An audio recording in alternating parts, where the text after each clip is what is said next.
So mga tol, malungkot na balita po para sa ating mga Pinoy boxing fans sapagkat isang Pinoy po ang natalo kagabi sa bansang Japan at bigo po niya masungkit ang WBO Asia Pacific Light Flyweight title. Yan po ay si Jerry Francisco. Tinalo po siya ng Japanese na si Yuga Osaki sa pamamagitan ng RTD sa round 6 or referee technical decision. Dominante po ang ginawa ng Hapon sa Pinoy hanggang sa itigil na po yung laban pagkatapos ng round 6 dahil sa talo ng Pinoy mga tol. Yan na po ang pang-apat na talo niya sa professional boxing career niya. Habang nananatili naman pong walang talo ang Hapon, umabante na ang record sa 10-0 and 1 draw with 8 knockouts. Sa kabilang banda naman mga tol, breaking news nga din po, tuloy na ang laban ni Sam Goodman versus Ryosuke Nishida para sa interim IBF Super Bantamweight title. Nanalo po sa bidding ang Moto Promotion sa Japan.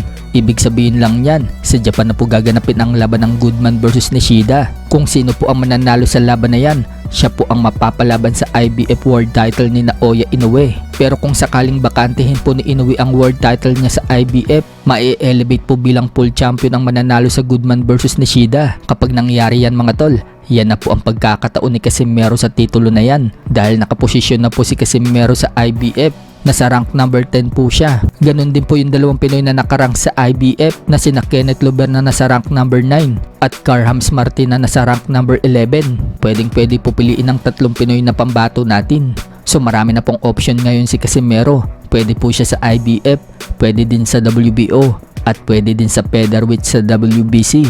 So depende na lang yan mga tol sa promoter ni Casimero kung saan siyang ruta dadalhin. Speaking of promoter ni Casimero mga tol na si Koki Kameda, nagpost po ito at sinabi niya na ang bagong 3-150 fight promotion, pagtutuunan umano nila ng pansin ang mga young fighters at yung may mga potential na maging star sa boxing at magsisimula umano sila sa West. So malamang mga tol, isa po dyan si Kenneth Luber dahil bata pa ito at hindi pa rin nila winawala ang pag-asang maging world champion pa rin si Kenneth Luber. At syempre, kasama din po dyan si Casimero na potensyal nilang gawing star sa boxing. Minsan na po kasing sinabi ni Koki Kameda mga tol na may star quality si Casimero at malakas ang karisma sa boxing. Sa ibang banda naman mga tol, Bob Arum, sinabing pabor umano siya kay Manny Pacquiao na tatalunin umano nito si Floyd Mayweather Jr. sa magaganap na rematch. Yan ang sinabi ni Bob Arum mga tol sa The Ring. Sa ngayon, mas pabor daw siya kay Pacquiao dahil mas aktibo daw ito at tuloy-tuloy sa pag-iinsayo.